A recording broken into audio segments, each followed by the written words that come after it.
같이 봉독하겠습니다. 에베소서 2장 4절로부터 7절까지 말씀을 같이 읽겠습니다. 이 말씀은 에베소서 말씀은 너무 귀한 말씀이기 때문에 정말 우리가 정성을 다해서 좀 읽었으면 합니다. 같이 읽겠습니다. 긍휼이 풍성하신 하나님이 우리를 사랑하신 그 큰 사랑을 인하여 허물로 죽은 우리를 그리스도와 함께 살리셨고 너희는 은혜로 구원을 받은 것이라. 또 함께 일으키사 그리스도 예수 안에서 함께 하늘에 앉히시니 이는 그리스도 예수 안에서 우리에게 자비하심으로써 그 은혜의 지극히 풍성함을 오는 여러 세대에 나타내려 하심이라.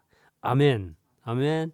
할렐루야. 주님 말씀을 주셨으니 우리가 듣겠습니다. 우리 눈과 귀를 열어주셔서 이 복음의 진리를 깨닫게 하시고 그 말씀의 진리 안에 우리가 참으로 자유함을 얻기를 원하고 기도합니다. 감사합니다. 주님 예수님 이름으로 기도합니다.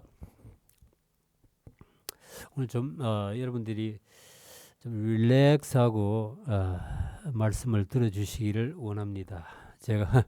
제가 마음으로 지금도 기도하면서 말씀을 전하고 그런 심정인데 제 말이 좀 둔합니다. 늙으니까 좀 점점 심해지는 것 같은데 말이 좀 둔하니까 그 대신에 성령님이 이 말씀을 좀 직접 전달해 주셔야 여러분들 마음에 심길 수 있습니다.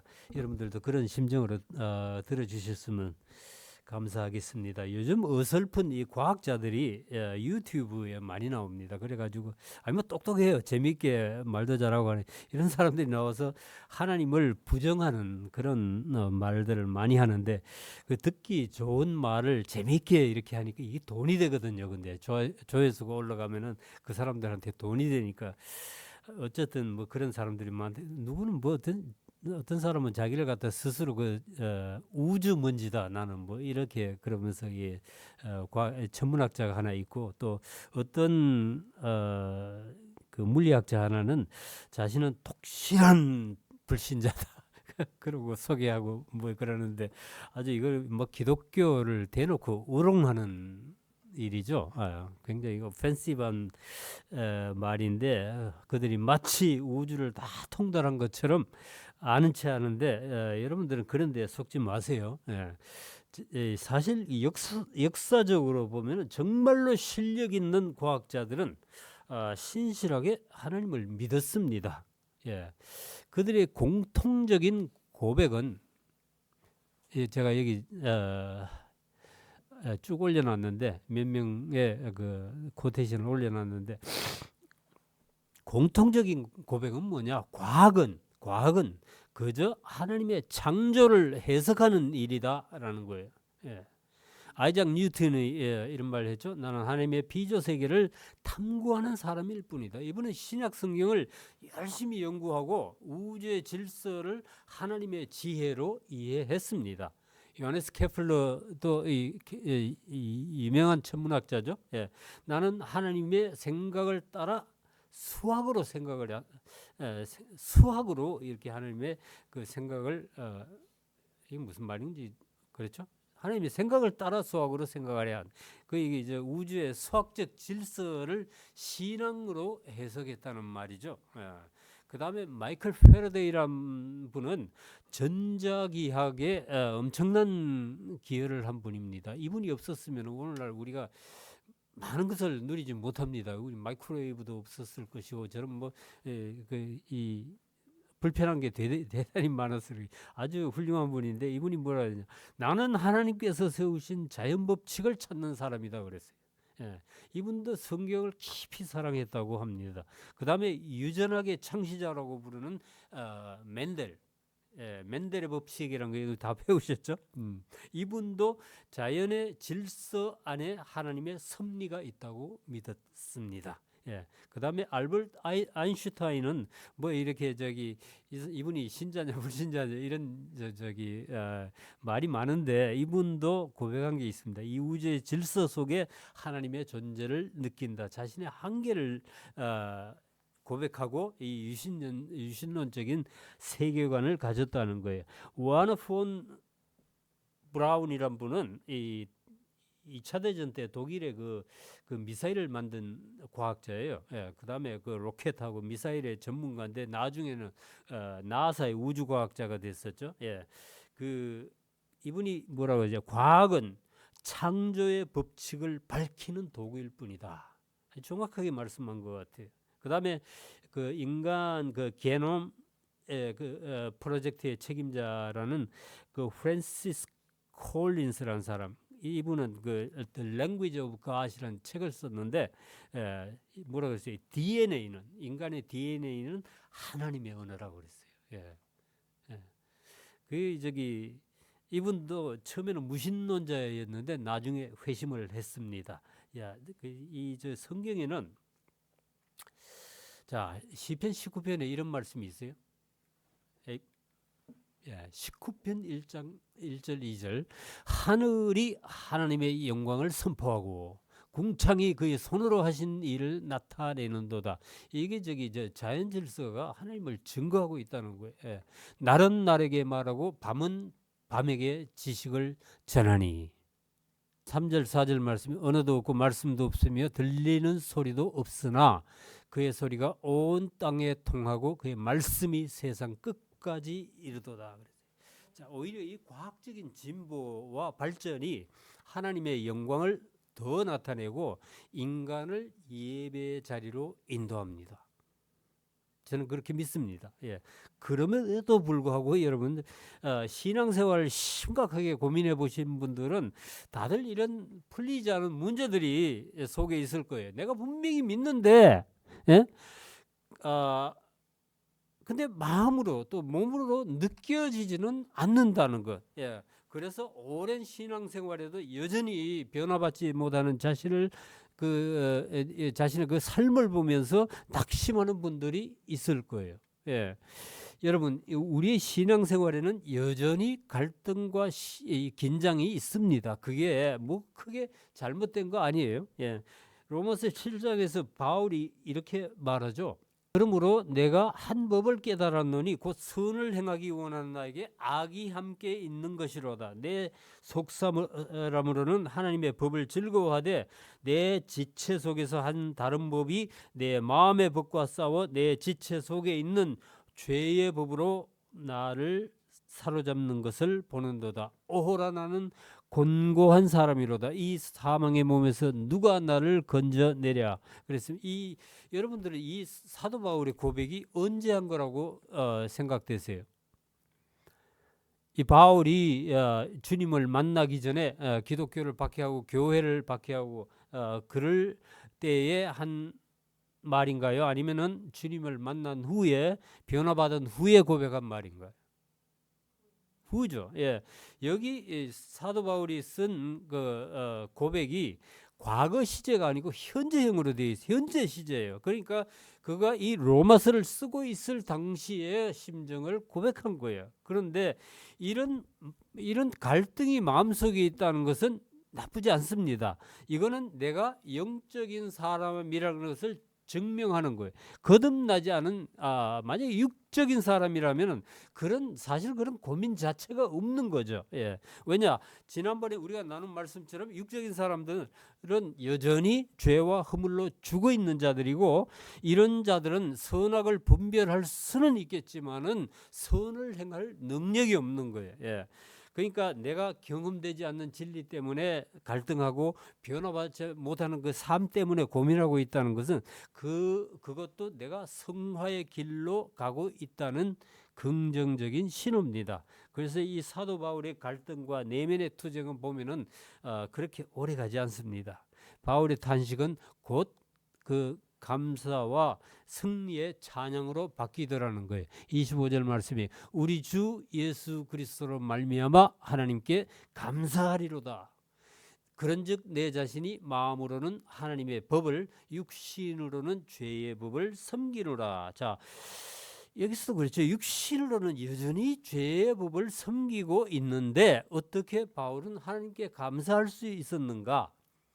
자, 그는 여전히 속에서 두 마음이 싸우고 있고 갈등이 없어지지도 않았지만 주 예수 그리스도로 말미암아 하나님께 감사하리로다. 그러고 찬양을 시작합니다. 그런데요, 이게 바울의 그 승리의 비결이에요. 자, 그 다음 절에 이어지는 게 이제 로마서 8장 1절 2절 말씀이죠. 그러므로 이제 그리스도 예수 안에 있는 자에게는 결코 정죄함이 없나니. 아멘. 이는 그리스도 예수 안에 있는 생명의 성령의 법이 죄와 사망의 법에서 너를 해방하였습니다. 아멘. 자, 그렇기 때문에 여러분들은 혹시 혹은 자주 육신에 끌려 죄를 짓더라도 회개하고 돌이켜야지 절대로 죄책감이나 정죄감에 빠지면 안 됩니다. 하나님 말씀대로 살지 못했다고 자신을 막 욕하고 저주하지 마세요. 네가 그런 짓을 하고도 무슨 하나님의 자녀냐, 그리스도의 신부라고 웃기는 소리 하고 있네. 너는 틀려 먹었어, 싹수가 노랗다, 뭐 이렇게. 그게 바로 마귀가 여러분들한테 원하는 거예요. 세계 3대 악처 그 욥의 아내처럼 꼴 좋다, 하나님을 원망하고 죽어라, 이게 마귀가 원하는 거예요. 그렇게 하면은 절대로 이 마귀의 손에서 벗어나지 못합니다. 그럼 어떻게 해야 되느냐?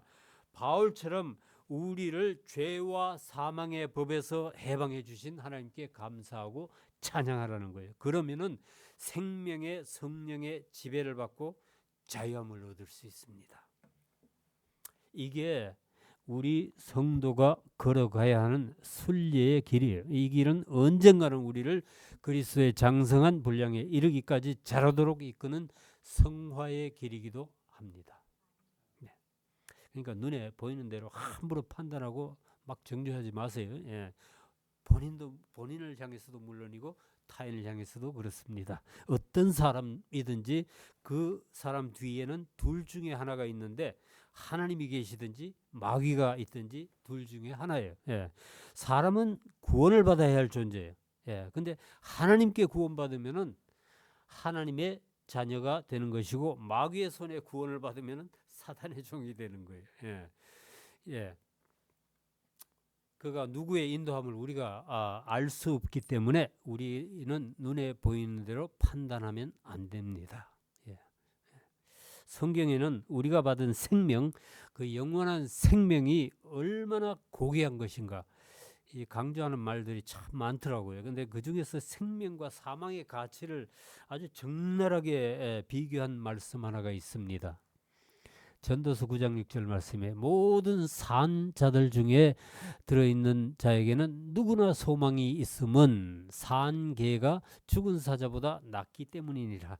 자, 모든 산 자들에게는 소망이 있다. 뭐 옛날에 산자에 따르라 뭐 주로 운동권에서 데모할 때 들고 나오는 그런 구호도 있었는데, 그거는 사회 이 시대 의식이 있는 자를 말하는 것이고, 여기서 산 자들이라는 것은 하나님의 생명, 영원한 생명을 받은 자들이라는 뜻입니다.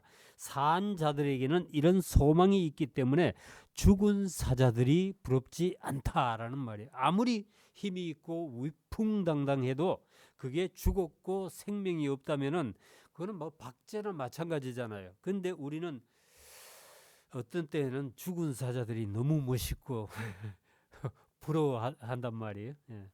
오늘도 저희들이 이 에베소 말씀을 통해서 우리가 얻은 그 생명의 소중함,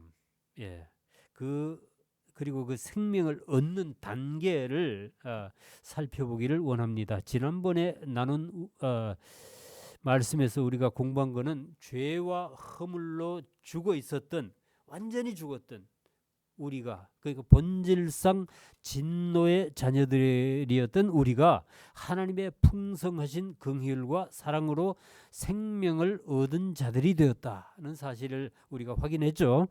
그래서 오늘 말씀이 거기에 맞물려 있기 때문에 4절부터 제가 올렸는데 다시 한번 읽어드리겠습니다. 긍휼이 풍성하신 하나님이 우리를 사랑하신 그 큰 사랑을 인하여 허물로 죽은 우리를 그리스도와 함께 살리셨고 너희는 은혜로 구원을 받은 것이라. 그 다음 절에 또 함께 일으키사 그리스도 예수 안에서 함께 하늘에 앉히시니 이는 그리스도 예수 안에서 우리에게 자비하심으로써 그 은혜의 지극히 풍성함을 오는 여러 세대에 나타내려 하심이라. 오늘 저희들이 읽은 본문에서는 특이하게 같은 말이 3번 반복되고 있는데 여러분들 노티스 하셨어요? 무슨 말이에요? 똑같은 말이 3번 반복되고 있습니다. 함께라는 단어입니다. 우리말 성경에는 함께는 부사죠. 함께는 그 동사를 수식하는 부사인데 헬라어 원문을 보니까 이거는 접두어로서 붙어있는 한 단어예요. 예. 함께 살리셨고 함께 일으키사 함께 하늘에 앉히시니 이 함께가 이라는 단어가 3번 나오죠.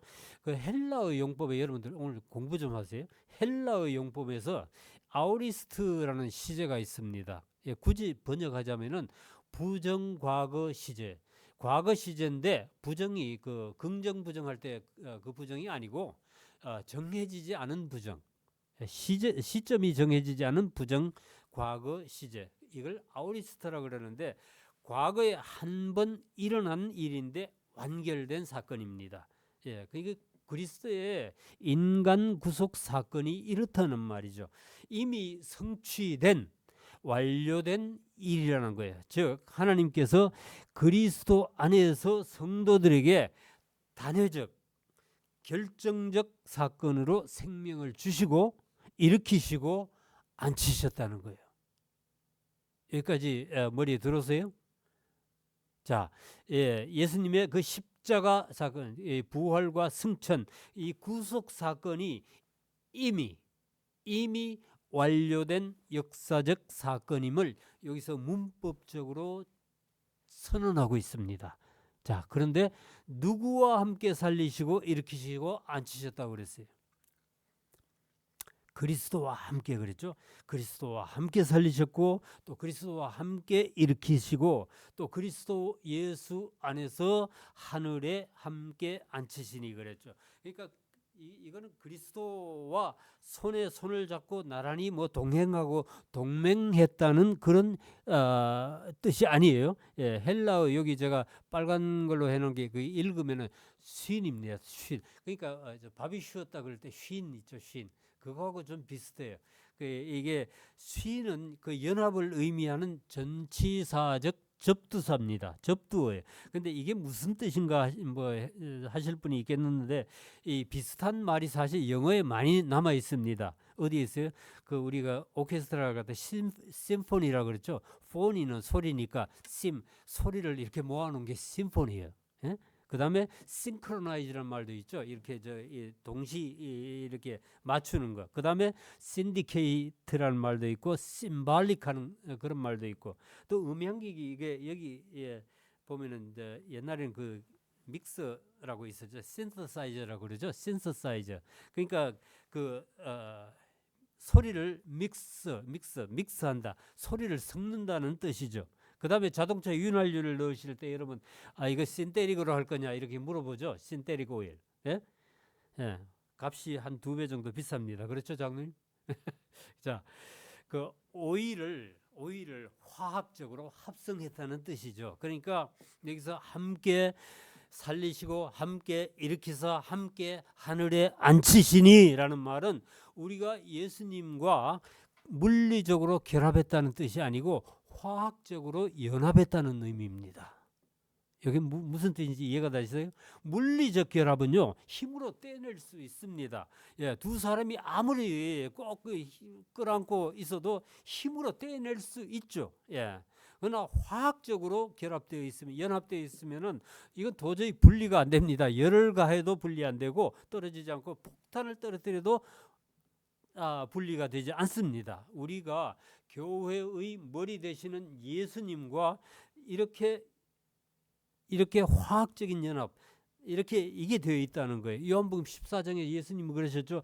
그 날에는 너희가 내가 아버지 안에 너희가 내 안에 내가 너희 안에 있는 것을 너희가 알리라. 우리가 구원받으면 알게 되는 게 이거라는 거예요. 그러니까 예수님과의 연합은 대등한 어떤 상호간의 그 동반 뭐 협력, 협동, 그 연맹, 그저 유나이티드 네이션 이게 유엔이죠, 그죠? 그 국제 연맹 그런 연맹이 아니고 본질적인 연합을 의미합니다. 우리가 주님께 이거는 흡수되어서 완전히 섞여버린 상태예요. 예. 좀 머리 좀 식히고. 자, 근데 왜 이게 모두 과거형이냐? 과거형으로 돼 있거든요. 자, 우리한테 저나 여러분들한테 이 구원받은 사건은 이건 과거가 맞죠. 그러나 우리가 부활해서 예수님과 함께 하나님 우편에 앉는 것은 미래에 일어날 일이지 과거의 사건은 아닙니다. 예, 그럼에도 불구하고 바울은 이걸 과거 시제로 기록을 했어요. 우리의 부활이나 천상의 보좌 앞에 앉는 것도 분명히 아까 얘기했죠. 부정 과거라고. 예, 과거 어느 시점에 일어난 일이고 이미 종결된 사건이었다라는 거예요. 예? 이유는 두 가지입니다. 왜 미래 사건을 과거로 썼느냐? 그 이유는 제가 보기에는 두 가지인데, 하나는 우리의 부활과 승천은 하나님의 관점에서는 확정되었고 완결된 사건이기 때문에, 예, 비록 미래 사건이지만은 이미 일어났다고 보는 거예요. 그다음에 두 번째, 예수님에게 일어난 일들이 모두 과거이기 때문에 그렇습니다. 이게 좀 재미있는 해석인데, 자, 우리한테는 이 부활이나 승천이나 하나님 우편에 앉는 미래에 일어날 일들이 남아 있죠. 예. 근데 주님한테는 모두가 과거입니다. 예. 주님은 이미 부활하셨고 승천하셨고 하나님 보좌 우편에 앉으신 거예요. 그런데 구원받은 우리가 이미 그 주님과 완전히 연합되어 있다는 거죠. 그러니까 예수님이 부활하셨기 때문에 우리도 이미 부활했다는 거고 영적으로 그렇다는 겁니다.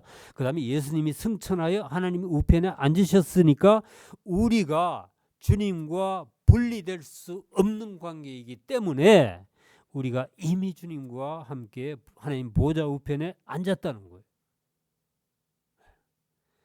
자, 이제 예수님과 우리가 시제가 같이 가는 겁니다. 예. 그 사도 바울이 단계적으로 설명하고 있습니다. 첫 번째로 함께 살리셨다. 여기 잘 보시면요, 생명이라는 그 헬라어 조에라는 게 있죠. 조에, 여러분들 다 아시죠? 예, 조에라는 말의 동사형 조가 여기 거기 헬라어 그 첫 번째 문장입니다. 그 사이에 들어 있어요. 예. 이게 단순히 그냥 살리다라는 의미가 아니에요. 누군가와 생명을 나누었다. 죄와 허물로 죽었던 하나님께서 우리를 살리실 때 우리가 영적으로 살아났고 새 생명을 부여받았다는 뜻이에요. 그러니까 이거는 우리가 구원받았을 때 일어난 사건이에요.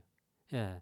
비슷한 단어가 요한복음에 있는데, 아버지께서 죽은 자들을 일으켜 살리심 같이, 하나님 아버지께서 죽은 자들을 살리심 같이 아들도, 예수님도 자기가 원하는 자들을 살리느니라 그랬죠. 예수님 말씀이죠, 이게.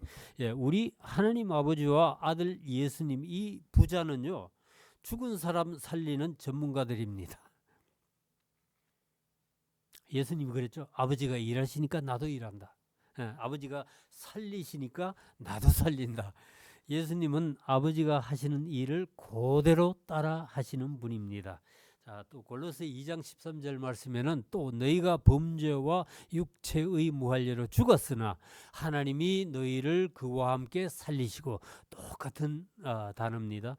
이 성경에서 단 2번 나오는 단어인데 여기에 쓰이고 아까 에베소 2장에 쓰인 거예요. 예.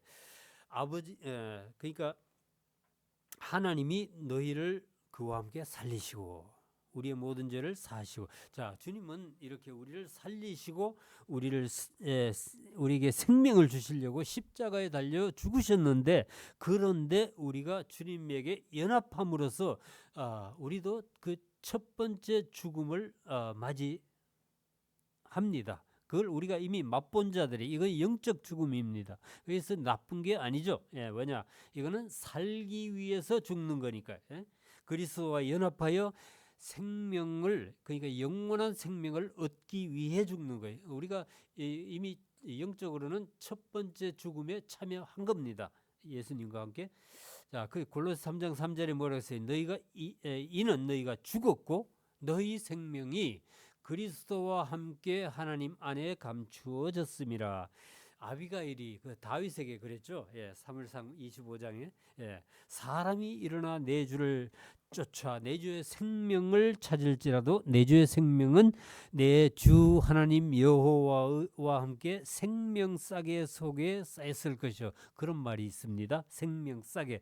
자, 뭔가 좀 굉장히 안전하고 좀 그런 느낌이 들죠, 그죠? 여러분의 생명이 하나님 안에 매우 안전하게 소중하게 보존되고 있다라는 뜻입니다. 그런데 우리가 예수님의 십자가의 죽음에 연합했다는 말이 무슨 뜻인가 하면요, 이거는 제가 한번 읽어드리고 넘어가야 됩니다.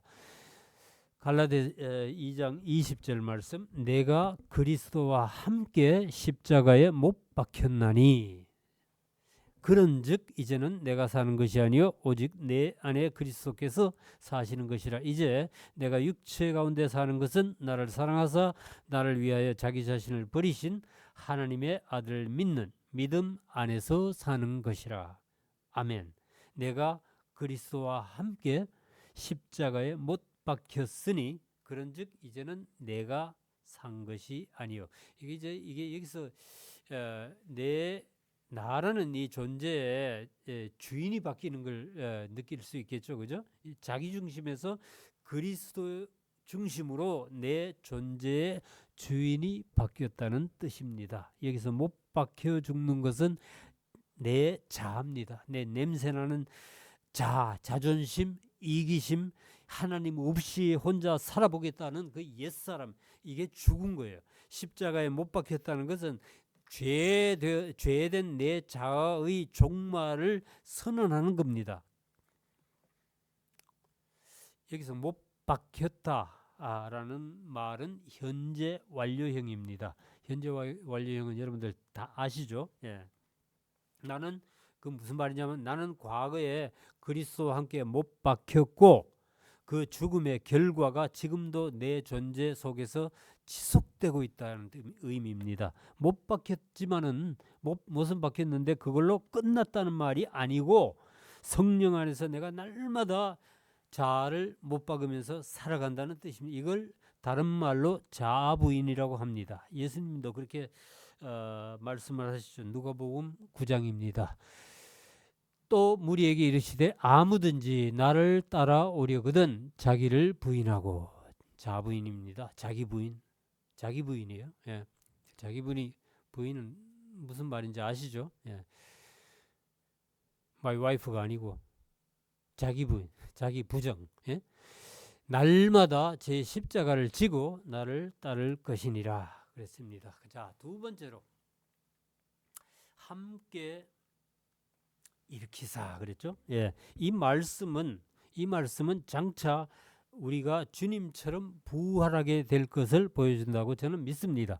주님이 재림하실 때 그랬죠? 고린도서 15장이죠. 우리가 모두 홀연히 썩지 않을 몸, 그러니까 영체를 입고 부활한다고 말씀하고 있기 때문에. 그런데 이 문장의 시제가 영어로는 현재 완료형이고 영어로는 이 현재 완료형으로 되어 있어요. 그리고 한국어는 좀 아리까리한데 좀 불분명해요. 그런데 헬라어로는 아까 말씀드렸듯이 아오리스트입니다. 과거형입니다. 과거, 부정 과거 시제예요. 예. 자, 그 다음에 뭐라 그랬어요? 그리스도 예수 안에서 함께 하늘에 앉히시니 그랬죠. 이 말씀은 그리스도인의 그 신분을 말씀하는 겁니다. 그리고 장차 우리가 받을 영광을 보여줍니다. 이것도 과거 시제예요. 예.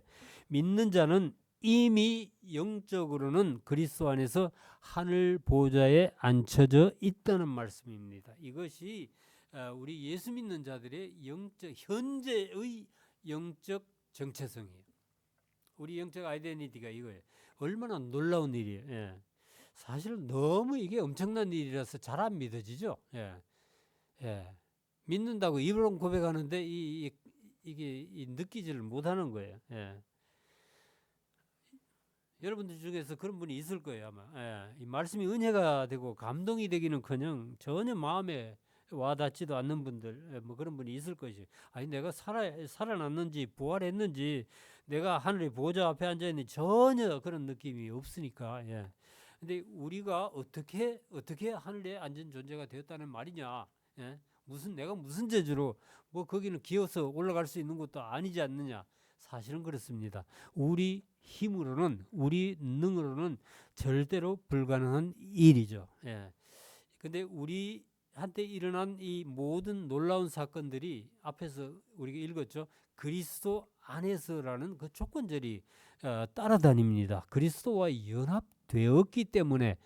영어로 뭐라 그럴까 이제 고민을 많이 했는데 뭐라 그럴까요? 이 컬레를 프로모션도 아니고 업그레이드도 아니고 이거 뭐 그냥 이 완전히 부수적인 주님을 따라서 주님이 그렇기 때문에 우리는 그냥 그저 덩달아가는 건데 완전히 근데 이 수직 상승이죠. 우리 신분이. 예. 그 주님의 신분이 그렇게 상승하면 우리도 따라서 신분 상승이 이루어진다는 거예요. 예. 자, 이렇게 그리스도와 연합된 성도들이 구원받은 후에 그 삶에서 일어나는 죄와 허물들로 인해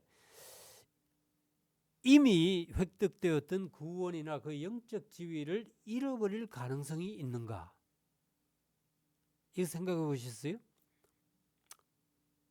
다시 말씀드릴까요? 네, 못 알아들으신 것 같아요. 자, 이렇게 그리스도와 연합되어 우리가 얻은 그 지위 있지 않습니까? 예, 그 구원이나 영적 지위를 우리가 여전히 잃어버릴 가능성이 있는가? 이거는 제가 질문하는 거지만 참 좋은 질문 같아요. 이런 건 해보셔야 돼요. 예.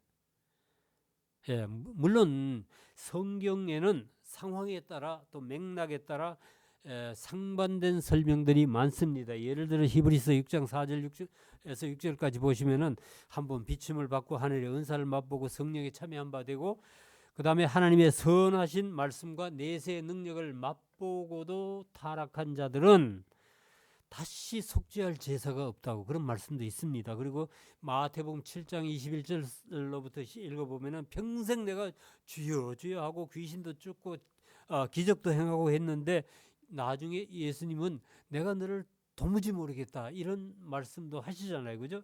근데 이런 말씀만 들으면은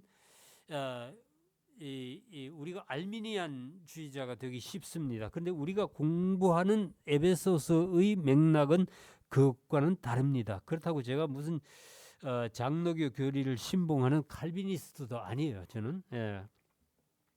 성경은 이 전체적인 맥락으로 읽어야 됩니다. 한 부분을 가지고 거기에 빠지다가는 잘못하면 오해할 수 있는 가능성이 많아. 예, 제가 보기에는요, 사람이 한 번 진짜로 구원받으면은, 예, 이 말은 가짜도 있다는 뜻이겠죠. 진짜로 구원받으면 그 구원은 절대로 잃어버릴 수 없다라고 봅니다. 예, 이 말이 불편하신 분들도 있을 거예요. 근데 그거는 한번 생각해 보세요. 하나님이 자기 아들 독생자 예수를 십자가에 못 박아 구원한 자들을 그것도 죄송합니다. 아들의 영과 연합시켜 가지고 살리시고 일으키시고 하나님의 보좌 우편에 아들과 함께 앉혀놓은 하나님의 자녀들을 다시 끄집어내려서 지옥불에 던지실 우리 하나님이 그런 분이신가? 예, 그건 아니에요. 그런 일은 일어나지 않을 걸로 저는 믿습니다. 예. 그렇기 때문에 일단 여러분들은 먼저 이 구원은 내가 받은 구원은 안전하다라는 걸 믿으시기 바랍니다. 예, 믿으시는 게 도움이 돼요. 근데 문제는 이렇게 영적 신분은 엄청 높아졌다고 그러는데 내가 하는 행동을 보니까 예나 지금이나 개차반이야. 예? 옛날에 놀던 습성이 예수 믿고 나서도 도무지 변하지를 않았다. 이런 사람들이 있단 말이에요. 예. 이거는 제가 보기엔 둘 중에 하나예요. 그들의 영적 신분이 변했다는 것을 알지 못하는 무지 때문에 이런 현상이 나타날 수 있고, 두 번째로는 그게 아니라면은 그들의 회심이나 구원은 아마도 가짜일 수 있을 겁니다. 저는 여러분들이 오늘 말씀을 통해서 먼저 자신의 구원을 확신하시기를 바랍니다. 그리고 여러분들의 변화된 신분, 그 엄청난 이 상승된 신분에 합당한 품위와 영적 권위를 가지시기를 주의 이름으로 축복합니다. 자, 빌립보 3장 20절 말씀에는 너희 시민권은 하늘에 있는지라 그랬죠. 예, 지금은 우리가 땅을 밟고 살지만은 그거는 잠시 나그네로 살아가는 것이고 실제로는 우리가 하늘에 속한 자들입니다. 이 하늘에 속한 사람이라는 그 책을 쓴 중국의 그 전도자 윈 형제 얘기를 들어본 분들이 있을 거예요. 제가 저 책을 그때 읽었는데 이분은 완전히 성령에 사로잡힌 사람이에요. 성령의 사람이에요. 그러니까 하나님이 뭐 우리가 생각하길래 기대하기로는 하나님이 붙잡고 계시니까 뭐 전도도 뭐 너무 잘 되고 만사형통 꽃길과 승리의 길만 걸었는가? 전혀 반대입니다. 읽어보면 맨날 공안에 잡혀서 매맞고 고문당하고 감옥에 갇히고 이거 뭐 그 감옥은 뭐 지집 드나들고 식구들조차도 말로 할 수 없는 그 고초를 다 당했어요. 그럼에도 그는 한 번도 자신을 핍박하는 그 당국과 타협하지 않고 그 공경을 정면 돌파합니다. 신기한 거는 보면 그때마다 성령께서 기적적으로 그가 상황을 벗어나게 해 주시더라는 거예요. 한 번은 그가 막 겹겹으로 어딘지 기억이 안 나는데 겹겹으로 5겹 6겹으로 된 그 감옥의 철문만 있어요. 그 앞에는 그 보초들이 다 서 있잖아. 근데 감옥 문이 저절로 다 열려가지고 그냥 걸어서 나오는 그런 기적적인 일도 있고 그랬는데 정말 저 부러웠어요. 예. 저들 교회에서도 우리가 기도하는 거는 정말 그런 성령의 강력한 기름 부음이 부어져 가지고 그 하나님의 일을 성령이 하시는 걸 우리가 볼 수 있기를 소원합니다. 자, 여러분들은 자신이 그리스도 안에 살고 있고 그분과 연합했다는 사실을 믿으십니까? 아멘, 아멘. 그러면은 여러분이 그 사실을 여러분의 삶에서 사실은 증명할 수 있어야 합니다. 예. 아마도 그리스도와의 연합이 확실하다면 굳이 노력하지 않아도 자동적으로 그런 삶이 나올지도 모르겠어요. 예. 요한일서 2장 6절 말씀에 이런 말씀이 있습니다. 그의 안에 산다고 하는 자는, 그는 예수님이죠. 그리스도 안에 산다고 하는 자는 그가 행하시는 대로 자기도 행할지라. 이 말씀을 직역을 하면요, 그분 안에 산다고 말하는 자는 그분이 행하신 것처럼 자기도 그와 같이 행해야 한다라는 뜻입니다. 여기 머물다, 거하다라는 헬라어 단어는 메네인인데, 메네인은 원래는 원형이 메노예요. 메노. 이거는 지속적인 관계, intimate abiding.